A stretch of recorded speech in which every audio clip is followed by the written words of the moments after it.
Halo semua, kami dari kelompok 16 ingin mempresentasikan hasil diskusi kami yang mengangkat topik pengangguran dengan judul Melonjaknya Pengangguran Akibat Pandemi COVID-19.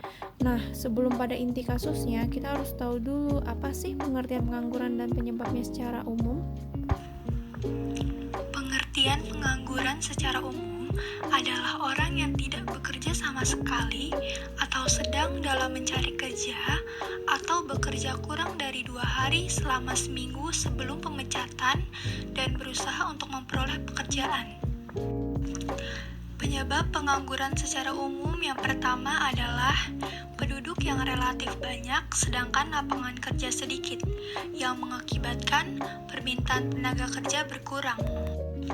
Lalu yang kedua adalah pendidikan dan keterampilan yang rendah sehingga tidak mampu bersaing dan tersisih. Yang ketiga, angkatan kerja yang tidak memenuhi persyaratan-persyaratan yang diminta oleh dunia kerja. Yang keempat, teknologi yang semakin modern belum terimbangi oleh kemampuan. Yang kelima, pengusaha yang selalu mengejar keuntungan dengan cara melakukan penghematan-penghematan, misalnya penerapan rasionalisasi. Yang keenam, adanya lapangan kerja yang dipengaruhi oleh musim. Dan yang ketujuh adalah terdapat ketidakstabilan perekonomian, politik, dan keamanan suatu negara. Badan Pusat Statistik atau BPS mencatat jumlah pengangguran di Indonesia tembus 9,77 juta orang pada Agustus 2020. Angka itu naik 2,67 juta orang dibandingkan periode yang sama tahun lalu. Kepala BPS Suharyanto mengungkapkan tingkat pengangguran terbuka atau TPT pada Agustus 2020 melonjak menjadi 7,07%. Realisasi itu naik dari posisi Agustus 2019 yang sebesar 5,23%. Kenaikan pengangguran disebabkan pandemi COVID-19 atau virus corona. Dengan realisasi ini, maka bisa diartikan dampak COVID-19 lebih terasa di perkotaan ketimbang di desa. Peningkatan TPT terjadi lantaran peningkatan jumlah angkatan kerja per Agustus 2020 sebesar 2,36 juta orang menjadi 138,22 juta orang.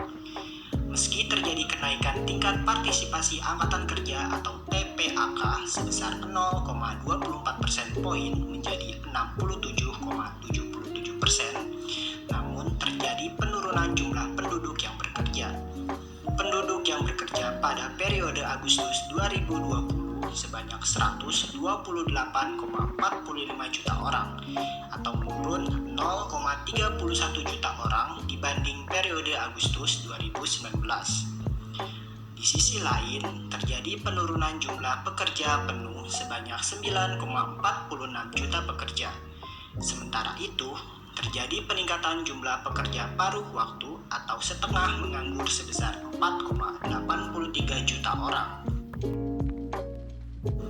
Secara keseluruhan, jumlah pekerja yang terdampak pandemi berdasarkan data BPS mencapai 29,12 juta orang.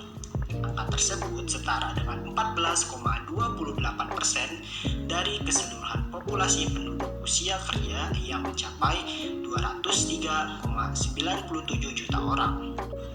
Dari angka tersebut, rinciannya adalah ada sebesar 2,56 juta pengangguran karena COVID-19, 0,76 juta orang bukan angkatan kerja karena COVID-19, sementara tidak bekerja karena COVID-19 sebesar 1,77 juta orang, dan yang bekerja dengan mengalami pengurangan jam kerja sebanyak 24,03 juta orang. Setiap hari, angka COVID-19 di Indonesia bertambah. Bertambahnya kasus tersebut menyebabkan pemerintah memberlakukan kebijakan baru yang dikenal dengan pembatasan sosial berskala besar atau PSBB. Kebijakan PSBB ini diterapkan di beberapa wilayah Indonesia yang mengalami kasus COVID-19 tertinggi, seperti wilayah Jakarta. Selain itu, COVID-19 menyebabkan tenaga kerja yang tidak memiliki pekerjaan tetap atau sebagai buruh harian berhenti bekerja. Hal itu menimbulkan pendapatan masyarakat juga berkurang. Ketika pendapatan masyarakat menurun, maka pendapatan nasional juga akan menurun. Oleh karena itu, pertumbuhan ekonomi juga melemah. Faktor lain yang dapat menjadi angka pengangguran adalah kondisi lingkungan di sebuah negara.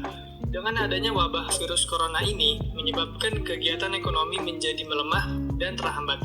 Perusahaan banyak yang terus melakukan proses produksinya, tetapi tidak dapat dibarengi dengan pemasukan atau pendapatan, sehingga perusahaan tidak dapat menanggung biaya beban gaji atau upah untuk setiap karyawan. Perusahaan pada akhirnya memutuskan untuk melakukan pemutusan hubungan kerja atau PHK kepada karyawan. Karyawan yang terkena PHK berasal dari sektor formal dan non-formal. Dari banyaknya angka pengangguran tersebut, pastilah akan ada beberapa masalah yang datang. Oleh karena itu, berikut cara untuk mengatasi masalah yang timbul akibat pengangguran. Pertama, kebijakan moneter. Kebijakan moneter adalah kebijakan ekonomi makro yang mengacu pada tindakan yang dilakukan oleh bank sentral suatu negara untuk mengontrol jumlah uang yang beredar di masyarakat. Umumnya, kebijakan ini dilakukan sebagai cara mengatasi pengangguran struktural dan siklis. Lewat suku bunga yang lebih rendah, pada akhirnya akan menurunkan biaya pinjaman dan mendorong masyarakat untuk mau berinvestasi dan berbelanja. 2. Mengeluarkan kebijakan fiskal. Bila kebijakan moneter tidak cukup untuk memulihkan ekonomi, maka upaya lain yang bisa dilakukan adalah dengan mengeluarkan kebijakan fiskal.